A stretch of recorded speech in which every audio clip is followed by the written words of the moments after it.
और अब वह घड़ी आ चुकी है जिसका हम सभी इंतजार कर रहे हैं। धरा पर विरले ही ऐसे व्यक्तित्व जन्म लेते हैं जो जन कल्याण और मानवीय प्रगति के दैवी कार्य को पूरा करने के लिए अपना पूरा जीवन समर्पित कर देते हैं। ऐसे ही प्रभावशाली व्यक्तित्व हमारे माननीय प्रधानमंत्री जी से उनका संदेश प्राप्त करना आज हमारा परम सौभाग्य है। अब मैं माननीय प्रधानमंत्री जी श्री नरेंद्र मोदी जी से निवेदन करती हूं कि अपने संबोधन द्वारा हमारा मार्गदर्शन करें।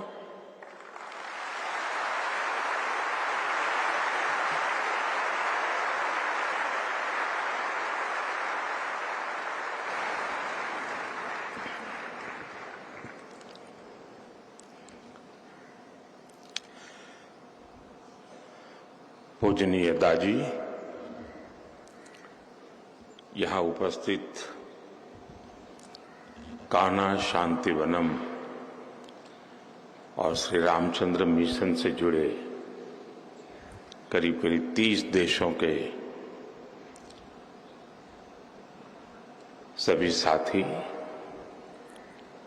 ऑनलाइन और वर्चुअल मोड में 160 से अधिक देशों से जुड़े लाखों साथी, अन्य महानुभाव, देवी और सज्जनों, यहाँ कान्हा शांतिवन में आपके बीच आकर आपके इस प्रेरक काम को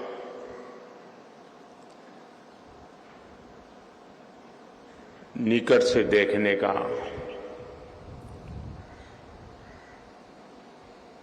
बहुत लंबे समय से मैं इंतजार कर रहा था, लेकिन किसी न किसी कारण से आ नहीं पाया था।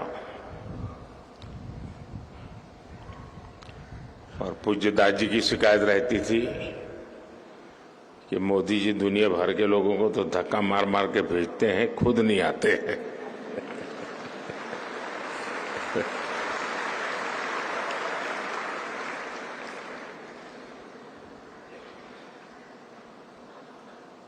लेकिन बहुत पवित्र काम ऐसे होते हैं कि जब तक ऊपर वाले का बुलावा नहीं आता है, मेल नहीं बैठता है।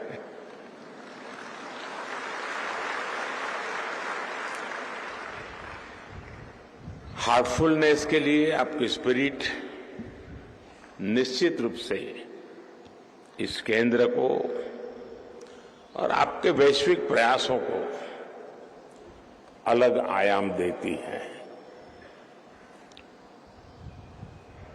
भाई कमलेश जी, जो हम सब पूजनीय दादी के रूप में ही जानते हैं, जो काम मानवता के लिए किया है वो वाकई अद्भुत है।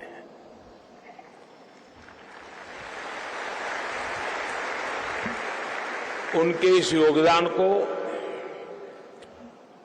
पद्म पुरस्कार से सम्मानित करने का सौभाग्य हमारी सरकार को मिला है।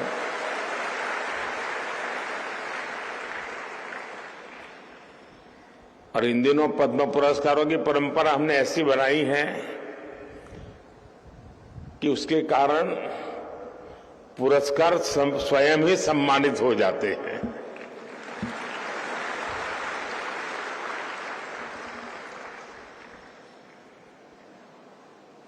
मुझे इस बात की खुशी है कि श्री रामचंद्र मिशन के संस्थापक पूज्य बाबूजी महाराज की 125वीं जन्म जयंती का समारोह भी चल रहा है।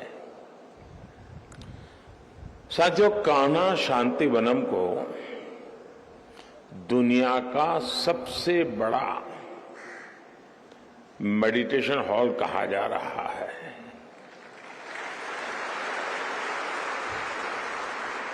जब इस हॉल में 1 लाख लोग एक साथ ध्यान लगाएंगे तो जो ऊर्जा यहां पैदा होगी उसका अंदाजा लगाया जा सकता है। इस कान्हा शांति वनम में जिस परंपरा, जिस संस्कृति को हम जी रहे हैं, वो हजारों वर्षों के एक सतत प्रवाह से निरंतर समृद्ध हुई है। इसमें हमारे संतों की,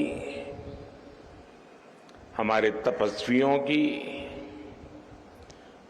समृद्ध परंपरा का, समृद्ध विरासत का और अथक एक निष्ठ प्रयासों का प्रतिबिंब है। कान्हा शांति वनम इसी परंपरा को आगे बढ़ा रहा है। आज आपके प्रयासों से 160 से ज्यादा देशों के लोग सहज मार्ग पद्धति से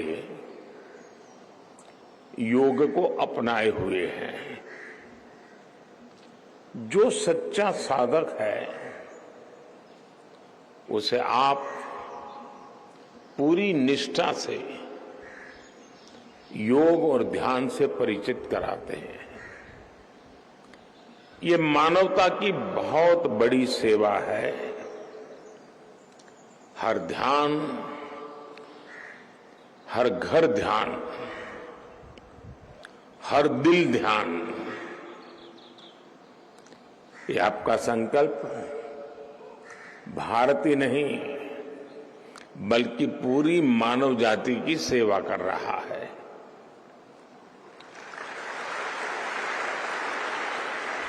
पूज्य लाला जी, पूज्य बाबू जी, पूज्य चारी जी और अब पूज्य दाजी, ज्ञान और ध्यान की एक निर्मल धारा है जो यहां निरंतर प्रवाहित होती रही है। दुनिया में भली भांति के अधिकारों की चर्चा होती है, लेकिन बाबूजी मानते थे कि चेतना का विकास हर व्यक्ति का जन्मसिद्ध अधिकार है। और दादी की विनम्रता के तो हम सभी कायल हैं। कहीं रास्ते में मिल जाए तो पता नहीं चलेगा ये वो महापुरुष है। समाज जीवन में मुझे अनेक महान प्रेरकों से मिलने का, उनके दर्शन करने का, कभी उनसे सत्संग करने का भी सौभाग्य मिला है। और मैं आज कह सकता हूं कि उसमें दादी भी एक है।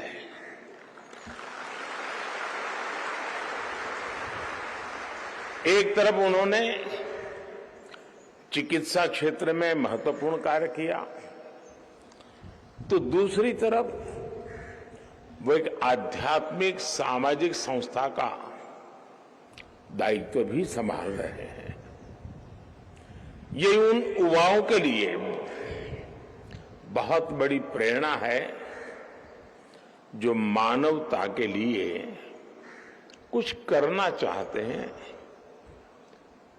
जो जीवन के ध्येय की तलाश में है। दादी के मार्गदर्शन में कान्हा शांति वनम जिस ऊंचाई पर पहुंचा है वो देखकर मन को बहुत संतोष मिलता है।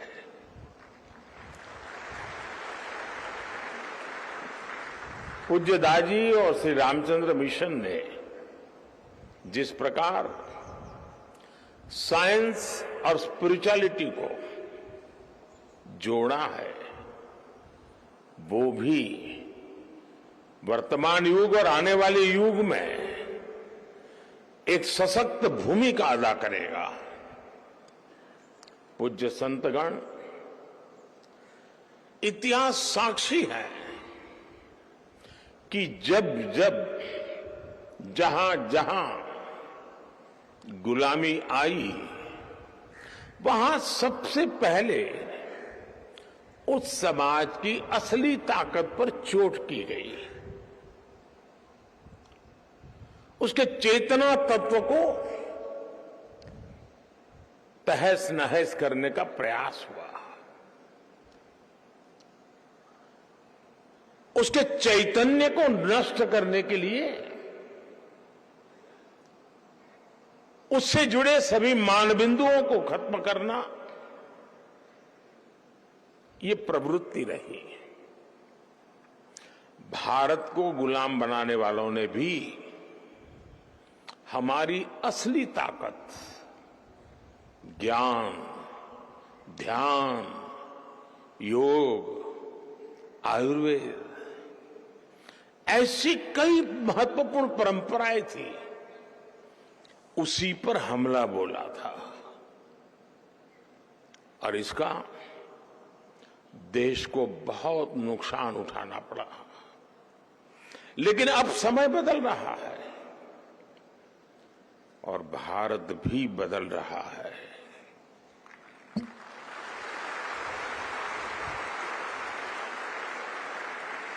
ये भारत की आजादी का अमृत काल है। आज हम सभी भारतीय जो भी फैसले लेंगे, जो भी काम करेंगे, वो आने वाली सदियों का भविष्य निर्धारित करेंगे। और इसीलिए मैंने लाल किले से पंच प्राणों का आह्वान किया था। अमृत काल के ये पंच प्राण है: विकसित भारत का निर्माण, गुलामी की हर सोच से मुक्ति, विरासत पर गर्व, एकता और एकजुटता और अपने अपने कर्तव्य का पालन। आप भी हमारी समृद्ध विरासत को आगे बढ़ाकर समृद्ध भारत के निर्माण में अपना योगदान दे रहे हैं। और समृद्धि सिर्फ धन दौलत से ही नहीं आती, बल्कि इसमें सांस्कृतिक उत्थान का भी उतना ही महत्व होता है। आज भारत आर्थिक, सामरिक और सांस्कृतिक हर प्रकार से पुनर्जागरण के दौर में प्रवेश कर रहा है। बीते 10 वर्षों में हमने हर प्रकार से अपनी सांस्कृतिक विरासत को सशक्त करने का प्रयास किया है। योग हो, आयुर्वेद हो, आज पूरे विश्व में भारत के ज्ञान भंडार की व्यापक चर्चा हो रही है। भारत के प्रयास से संयुक्त राष्ट्र ने 21 जून को अंतर्राष्ट्रीय योग दिवस भी घोषित किया है। अब समय आ गया है कि हम अपनी इस विरासत को एक अभूतपूर्व ऊंचाई पर ले जाएं और इसमें श्री रामचंद्र मिशन और उससे जुड़े साधकों की, आप सबकी बहुत बड़ी भूमिका है।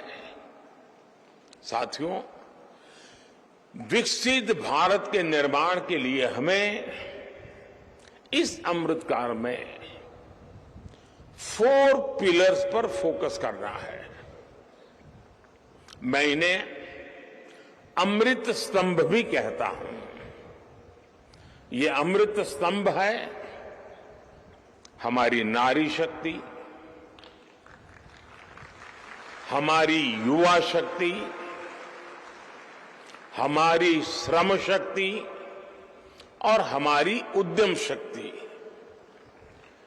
इसमें हमारे गरीब, श्रमिक, किसान, पशुपालक, मछुआरे, व्यापारी, विद्यार्थी, नौजवान, हर कोई शामिल है।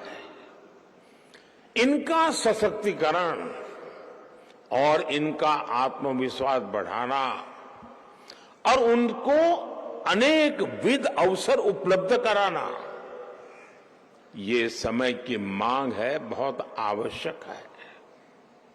इनकी आवश्यकताओं की पूर्ति करना, इनकी आकांक्षाओं की पूर्ति करना, ये सरकार की सर्वोच्च प्राथमिकताओं में से एक है।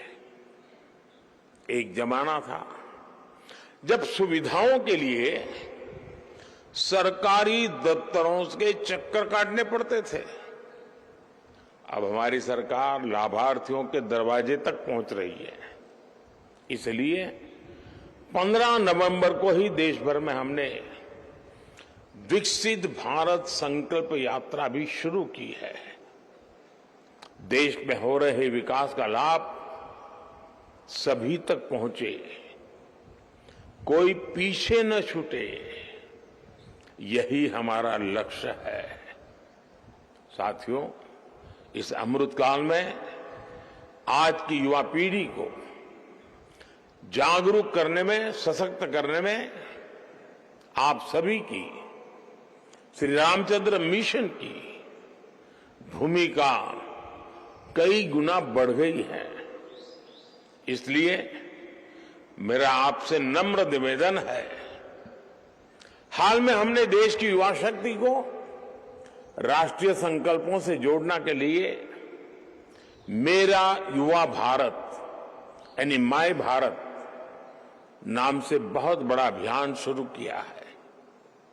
ये देश के युवाओं को राष्ट्र निर्माण के महायज्ञ से सीधे जोड़ने का बहुत बड़ा प्लेटफॉर्म है, संगठन है। हमारा युवा ड्रग्स और दूसरी नेगेटिविटी से दूर रहे और माय भारत जैसे मिशन से जुड़े, इसमें आप सबका सहयोग भी उसे नई ताकत दे सकता है, नई ऊर्जा दे सकता है, नई प्रेरणा दे सकता है। साथियों, हमारे यहां कहा गया है, परोपकाराय फलन्ति वृक्षाः, परोपकाराय वहन्ति नद्यः, परोपकाराय दुहन्ति गावः, परोपकारार्थमिदं शरीरम। यानी वृक्ष हो, नदियां हो, गाय हो, ये सब अपने लिए नहीं जीते, ये दूसरों का जीवन सुखी बनाते हैं। इसी प्रकार हमारा शरीर भी परोपकार के लिए ही बना है। आप भी इसी भावना को आगे बढ़ा रहे हैं। मुझे बताया गया है कि आप इस क्षेत्र में लाखों वृक्ष लगाकर एक हरा भरा जंगल भी तैयार कर रहे हैं।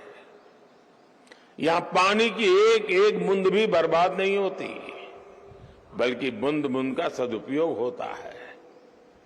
ये भविष्य की पीढ़ियों के लिए आपकी तरफ से बहुत बड़ा उपहार है। और अभी पूज्य दाजी के साथ कुछ मुझे सरसरी नजर से कुछ चीजें देखने का अवसर भी मिला, और जिस पैशन के साथ वो चीजों की बारीकियां बताते थे, तब मुझे लगता था कि पूज्य दादी यहां के कण कण में रम गए हैं।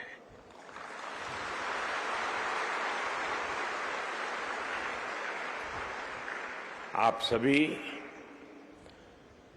मानवता को शांति और सुख अविरत धारा की तरह बांटते रहे, बहाते रहे। विकसित होता हुआ भारत खुद को एक विश्व मित्र के रूप में देखता है, और आप सभी विश्व मित्र भारत। और कोरोना के बाद तो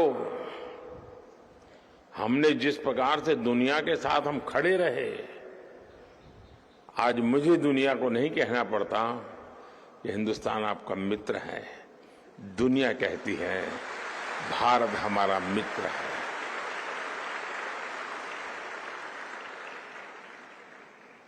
और आप सभी विश्व मित्र भारत के बहुत समर्थ, सशक्त और सांस्कृतिक प्रतिनिधि है।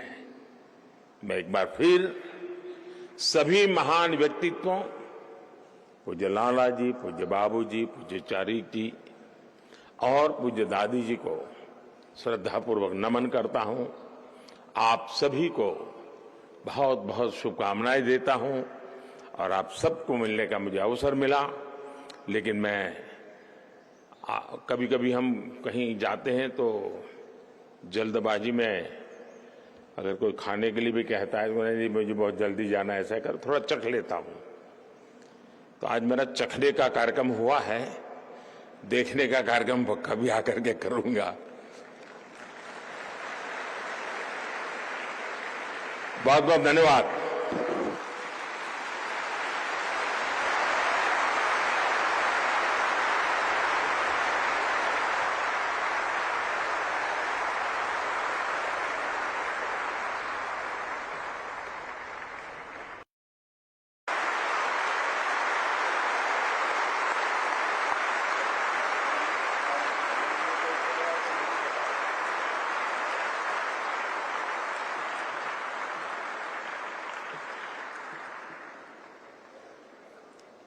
धन्यवाद। और अब वह घड़ी आ चुकी है जिसका हम सभी इंतजार कर रहे हैं। धरा पर विरले ही ऐसे व्यक्तित्व जन्म लेते हैं जो जन कल्याण और मानवीय प्रगति के दैवी कार्य को पूरा करने के लिए अपना पूरा जीवन समर्पित कर देते हैं। ऐसे ही प्रभावशाली व्यक्तित्व हमारे माननीय प्रधानमंत्री जी से उनका संदेश प्राप्त करना आज हमारा परम सौभाग्य है। अब मैं माननीय प्रधानमंत्री जी श्री नरेंद्र मोदी जी से निवेदन करती हूं कि अपने संबोधन द्वारा हमारा मार्गदर्शन करें।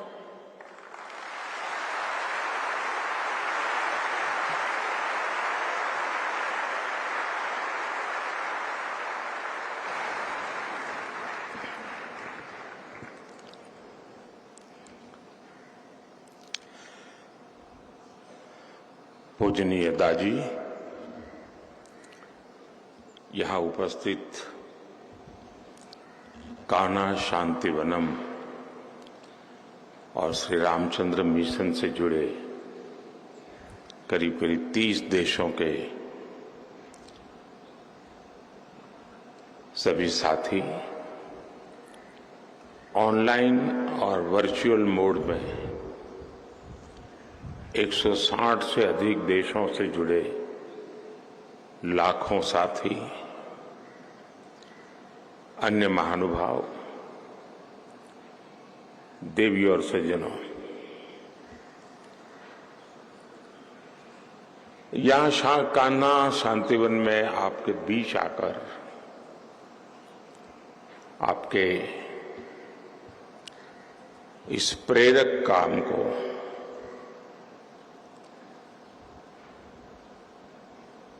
निकट से देखने का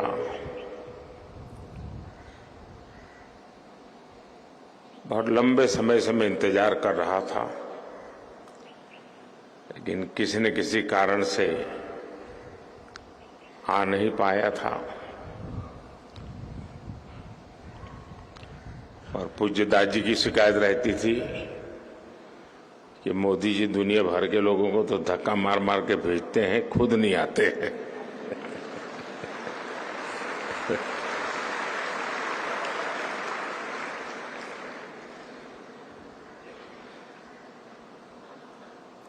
लेकिन बहुत पवित्र काम ऐसे होते हैं कि जब तक ऊपर वाले का बुलावा नहीं आता है, मेल नहीं बैठता है।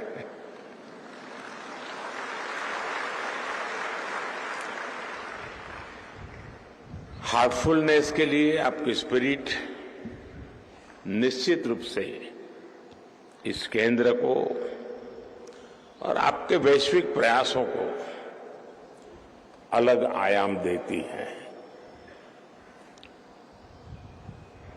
भाई कमलेश जी, जो हम सब पूजनीय दादी के रूप में ही जानते हैं, जो काम मानवता के लिए किया है वो वाकई अद्भुत है।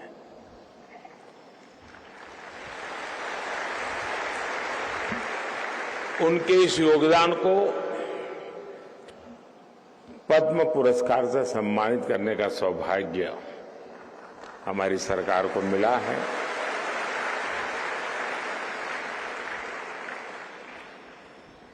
और इन दिनों पद्म पुरस्कारों की परंपरा हमने ऐसी बनाई है कि उसके कारण पुरस्कार स्वयं ही सम्मानित हो जाते हैं।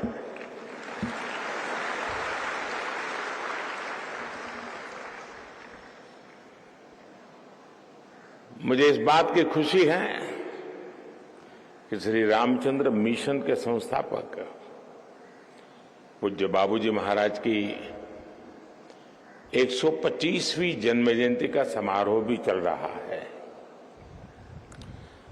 साथियों, कान्हा शांति वनम को दुनिया का सबसे बड़ा मेडिटेशन हॉल कहा जा रहा है।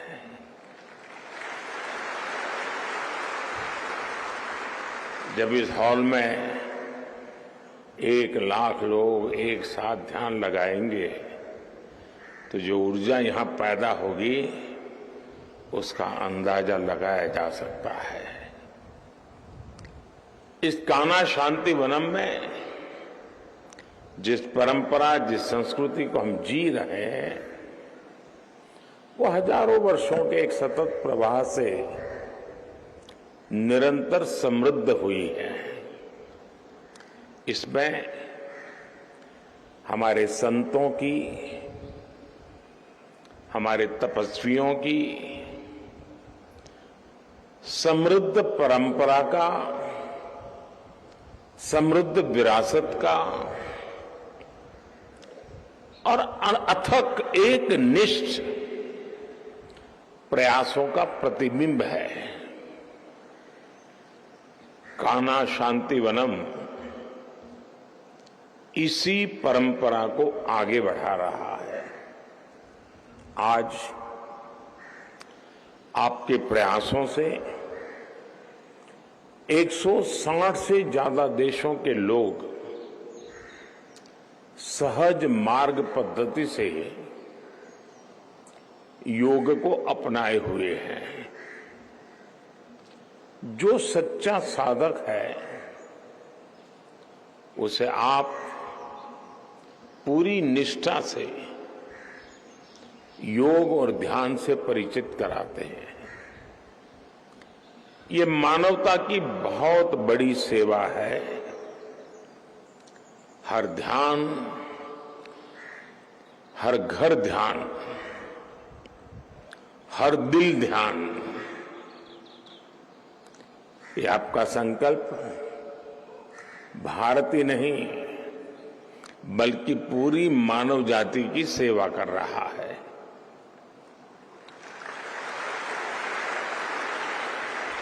पूज्य लाला जी, पूज्य बाबू जी,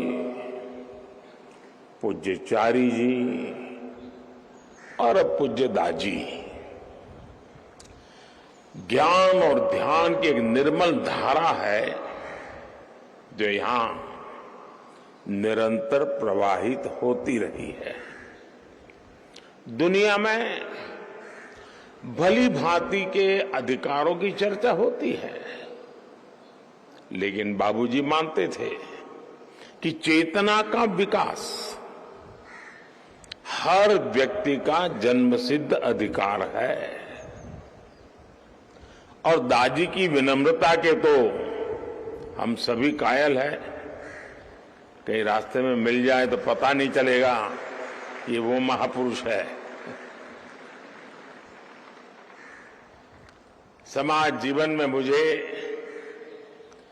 अनेक महान प्रेरकों से मिलने का, उनके दर्शन करने का, कभी उनसे सत्संग करने का भी सौभाग्य मिला है। और मैं आज कह सकता हूं कि उसमें दादी भी एक है।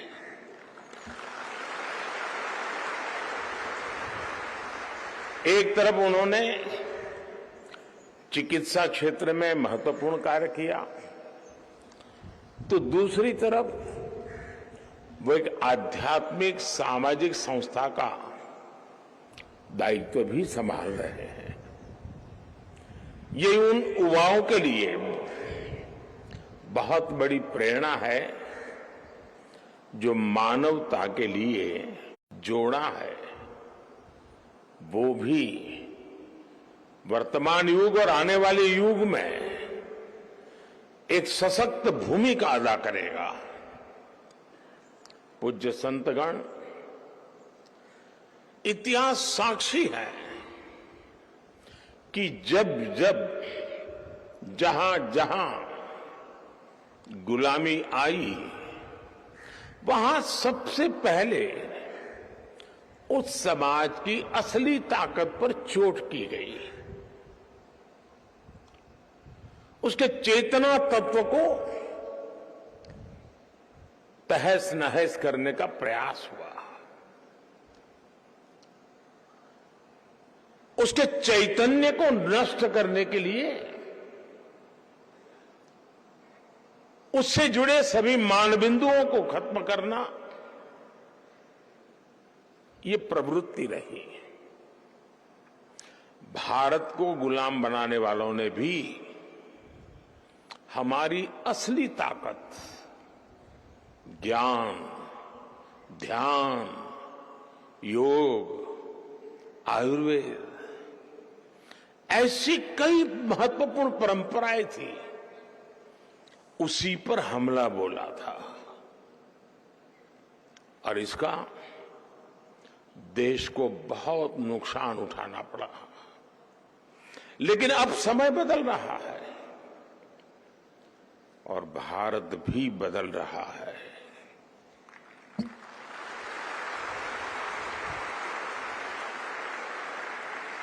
ये भारत की आजादी का अमृत काल है।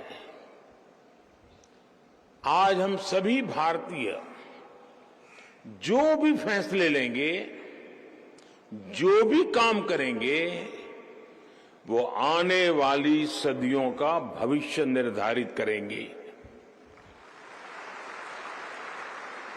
और इसीलिए मैंने लाल किले से पंच प्राणों का आह्वान किया था।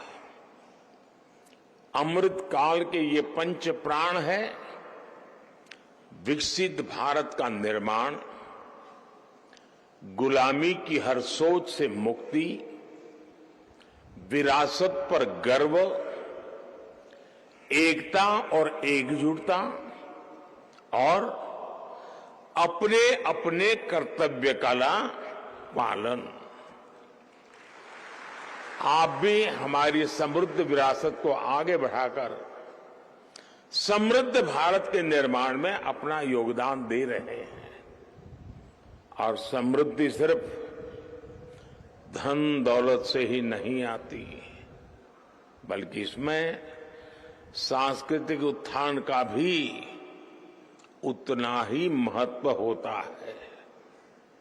आज भारत आर्थिक, सामरिक और सांस्कृतिक हर प्रकार से पुनर्जागरण के दौर में प्रवेश कर रहा है।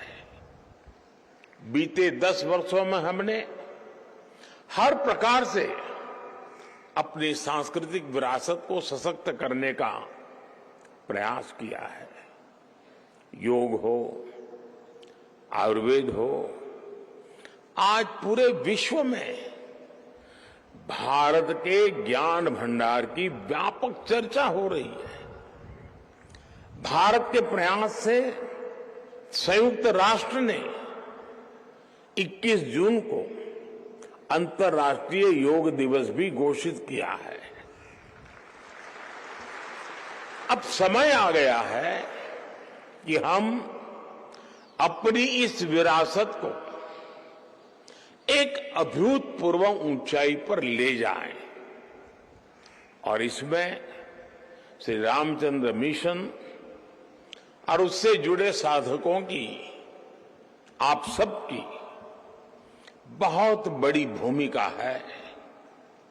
साथियों, विकसित भारत के निर्माण के लिए हमें इस अमृतकाल में 4 पिलर्स पर फोकस करना है। मैं इन्हें अमृत स्तंभ भी कहता हूं। ये अमृत स्तंभ है हमारी नारी शक्ति, हमारी युवा शक्ति,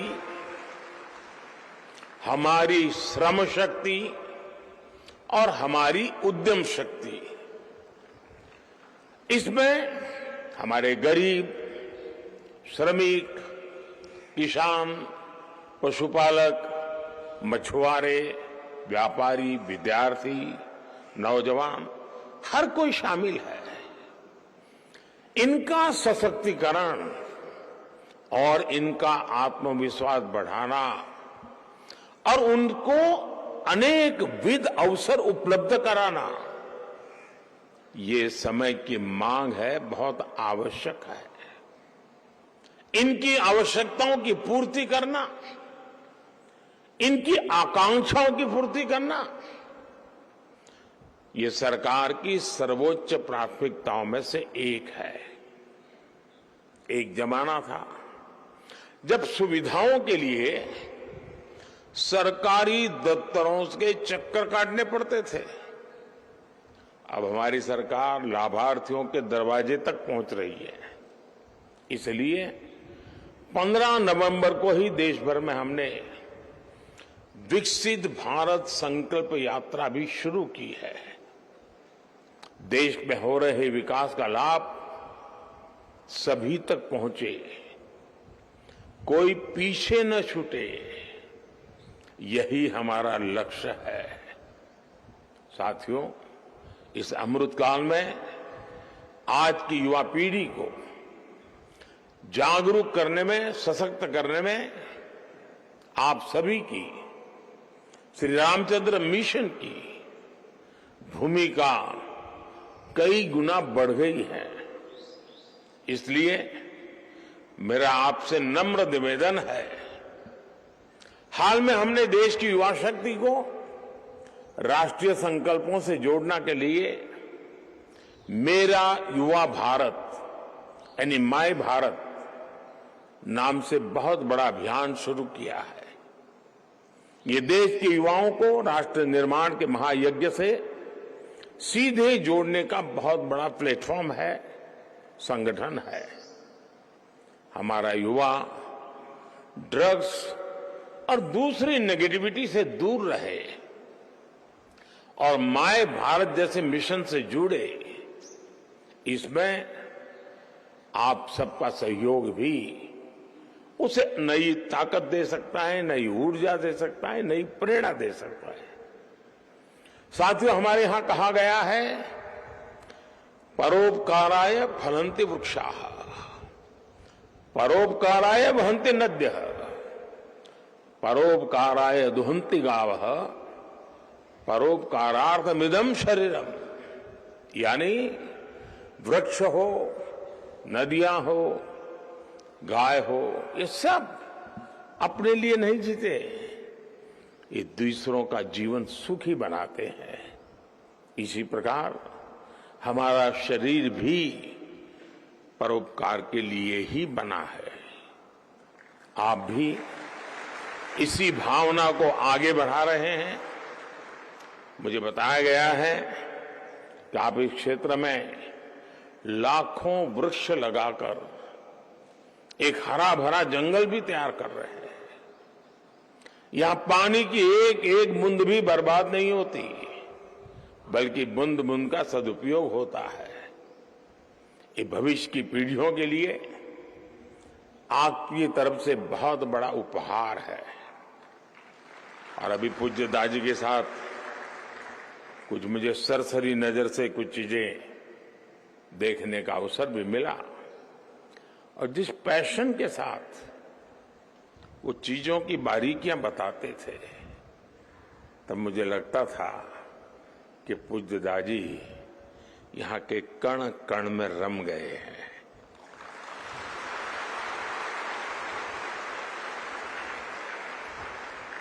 आप सभी मानवता को शांति और सुख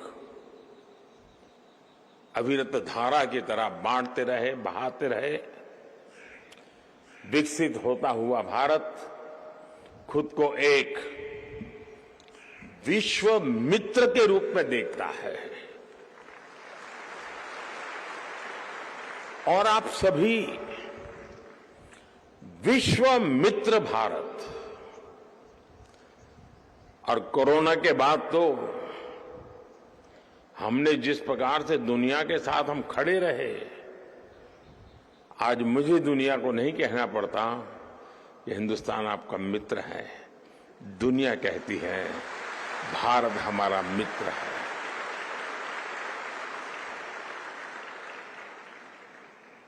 और आप सभी विश्व मित्र भारत के बहुत समर्थ, सशक्त और सांस्कृतिक प्रतिनिधि है। मैं एक बार फिर सभी महान व्यक्तित्वों, पूज्य लाला जी, पूज्य बाबू जी, पूज्य चारिक जी और पूज्य दादी जी को श्रद्धापूर्वक नमन करता हूं। आप सभी को बहुत बहुत शुभकामनाएं देता हूं और आप सबको मिलने का मुझे अवसर मिला। लेकिन मैं कभी कभी हम कहीं जाते हैं तो जल्दबाजी में अगर कोई खाने के लिए भी कहता है तो नहीं, मुझे बहुत जल्दी जाना है, ऐसा कर थोड़ा चख लेता हूं। तो आज मेरा चखने का कार्यक्रम हुआ है, देखने का कार्यक्रम कभी आकर के करूंगा। बहुत बहुत धन्यवाद।